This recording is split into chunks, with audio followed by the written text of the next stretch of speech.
Assalamualaikum warahmatullahi wabarakatuh. Perkenalkan, nama saya Didik Siswanto dari Pendidikan Bahasa dan Sastra Inggris, Prodi Pendidikan Bahasa Inggris, UNES 2018. Tujuan saya membuat video ini adalah untuk tugas tengah semester Literasi Digital dan Kemanusiaan.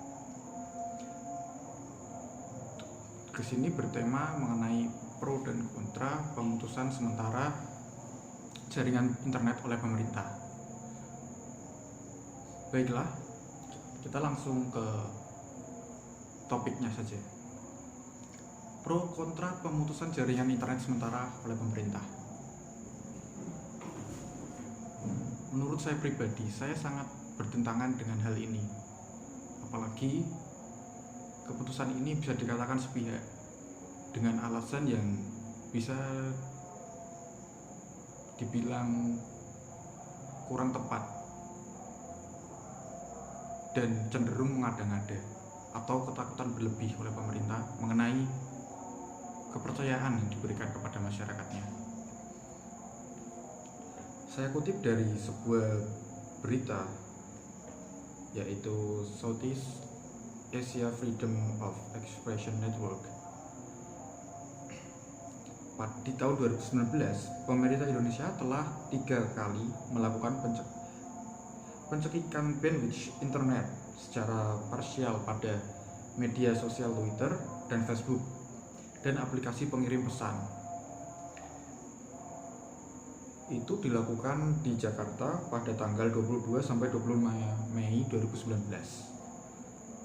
Lalu pencekalan internet di Papua dan Papua Barat pada tanggal 19 sampai 20 Agustus yang dilanjutkan dengan pemadaman internet di Papua dan Papua Barat pada 21 sampai 5 September 2019. Kemudian pemadaman internet kembali terjadi.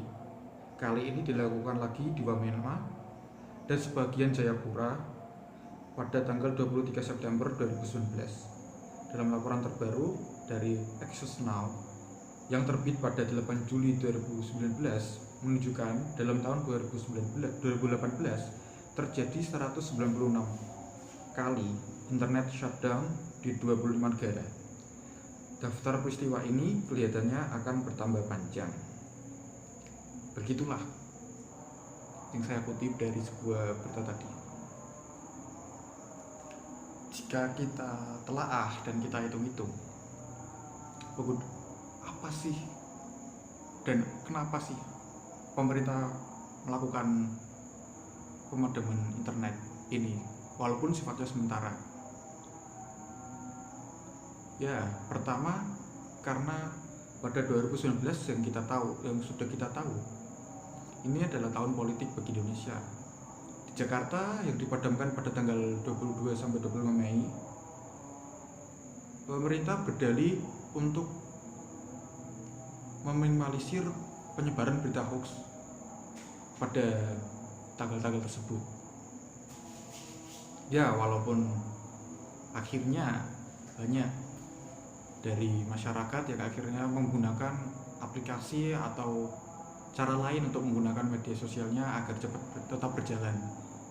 Contohnya menggunakan VPN. Ini memang agak lucu memang. Di saat pemerintah kita mencekal, kita malah justru menggunakan VPN dan itu bisa digunakan untuk mengakses situs-situs tertentu atau situs-situs dewasa bahkan, yang akhirnya memunculkan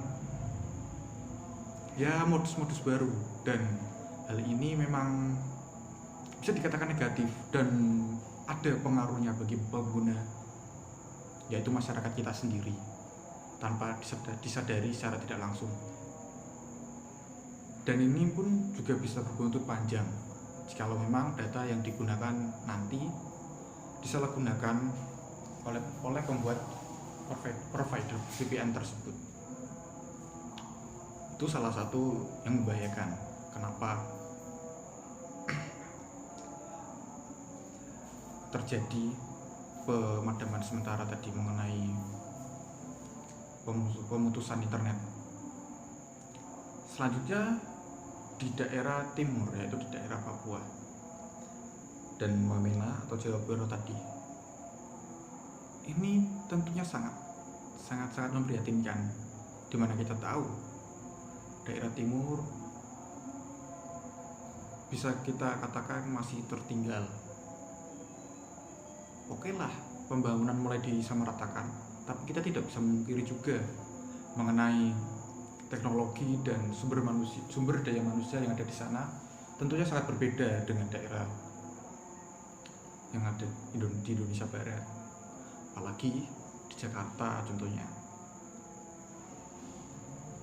Dan pemutusan internet sementara tadi saya pikir akan berdampak sekali mengenai perdagangan dan juga komunikasi yang dilakukan oleh masyarakat di sana. Oke lah, pemerintah bisa mengatakan untuk mengantisipasi kerusuhan secara tidak langsung atau secara berlebih, atau bisa dikatakan untuk mengantisipasi berita bohong juga. Tapi ya kita juga harus bisa katakan bahwa banyak masyarakat di sana yang dirugikan dengan keputusan tersebut. Seperti yang kita tahu pada 2019 kemarin, memang benar terjadi kerusuhan di Papua. Tapi apakah dengan pemutusan internet ini merupakan sebuah solusi? Saya pikir tidak. Ini hanya malah menambah masalah dan juga menambah ketidakpercayaan masyarakat terhadap pemerintah. Oleh karena itu, mungkin lain kali pemerintah bisa memberikan edukasi atau ya sedikit himbauan lah, jikalau memang mau memutuskan internet, apalagi dalam waktu yang tidak tentu, alias beberapa hari atau 1 minggu. Selanjutnya, kenapa suatu negara memutuskan sebuah jaringan internet di daerah tertentu? Dari berita tadi pun juga disebutkan bahwa jaringan internet memang sangat penting dan bisa menangkal beberapa tindak kejahatan melalui berita-berita bohong maupun ya katakanlah hasutan. Telah terjadi beberapa pemblokiran internet di beberapa negara, tidak hanya di negara kita. Pemblokiran tersebut dikarenakan ada masalah yang terjadi di negara tersebut. Saya contohkan di negara yang banyak terjadi konflik, itu juga sering dilakukan pemblokiran tersebut. Contohnya di Liberia pada 7 Juni terjadi kurang dari sehari. Pemblokiran dilakukan oleh pemerintah. Di Uganda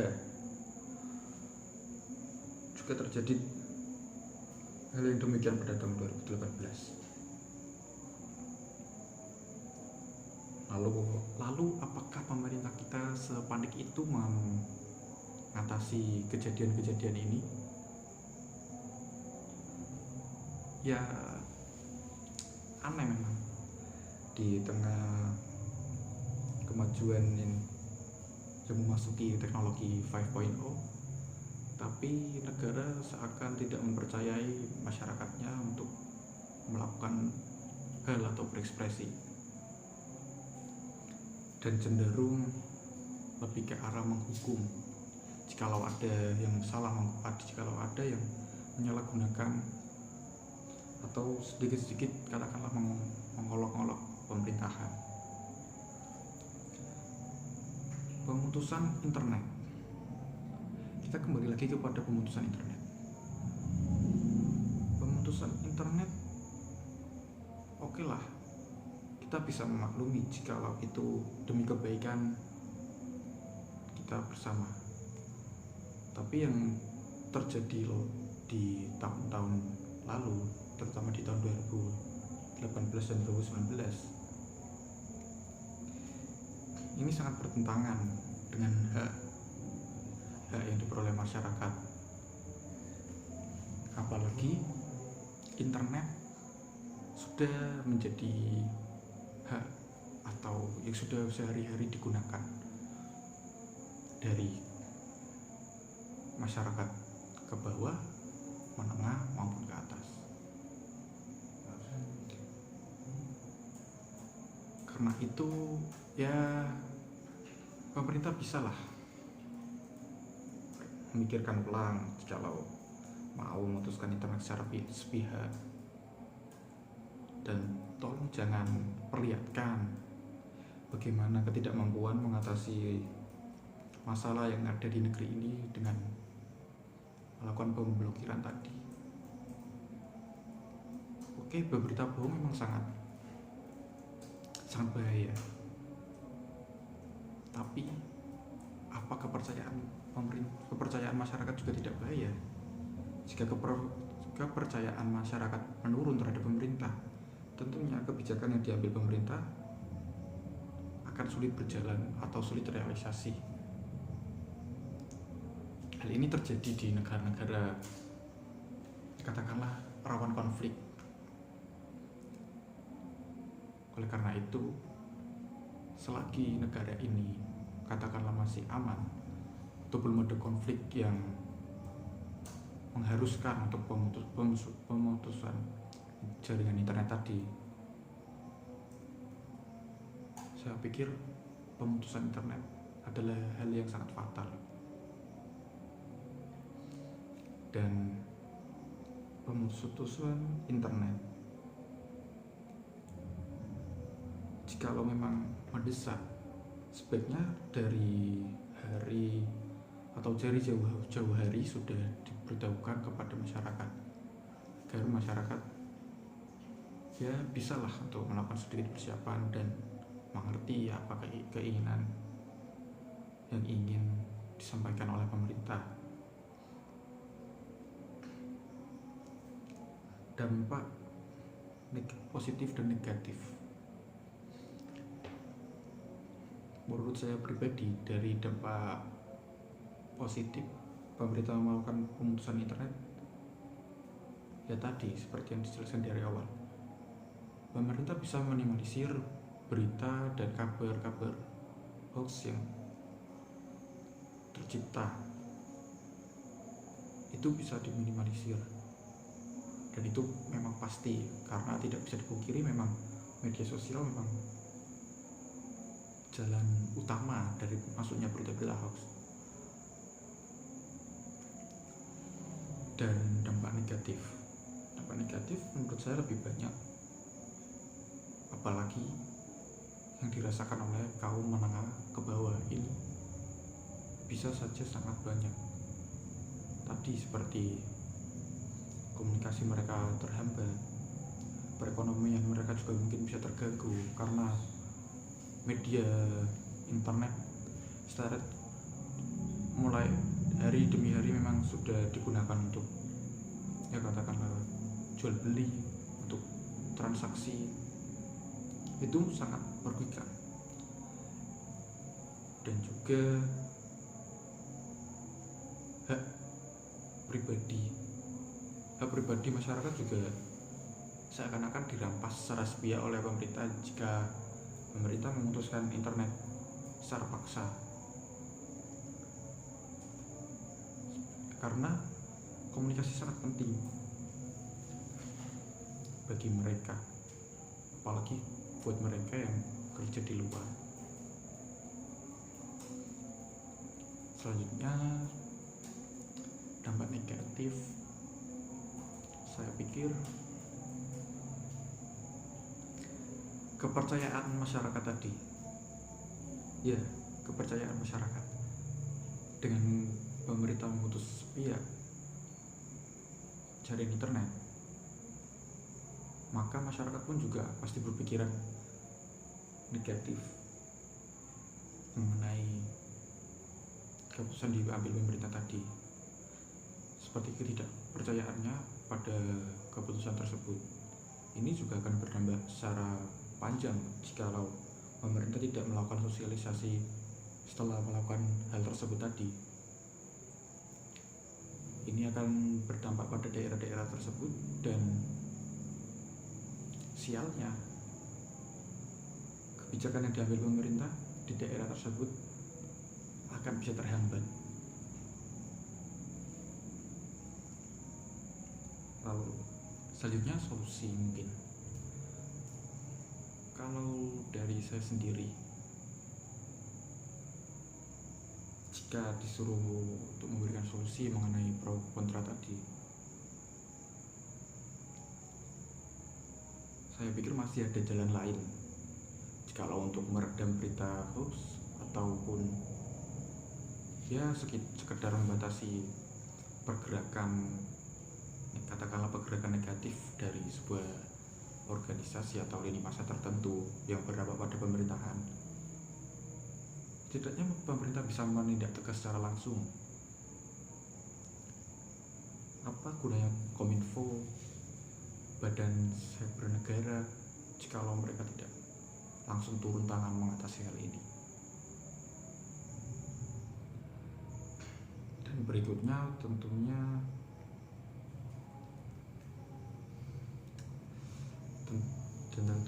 adalah kesimpulan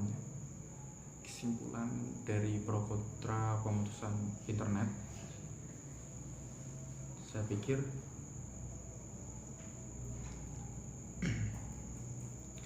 pemutusan internet sementara bukanlah solusi, apalagi disebut-sebut sebuah prestasi. Yang jelas, hak rakyat secara tidak langsung seperti dikorupsi oleh kebijakan yang diambil dari mereka yang berdasi. Tolong biarkan rakyat yang berdiskusi, menentukan nasib mereka yang kini seakan semakin diakuisisi. Mungkin dari saya sampai di sini. Apabila ada salah-salah kata, saya mohon maaf. Terima kasih. Saya Didi Siswanto. Wassalamualaikum warahmatullahi wabarakatuh.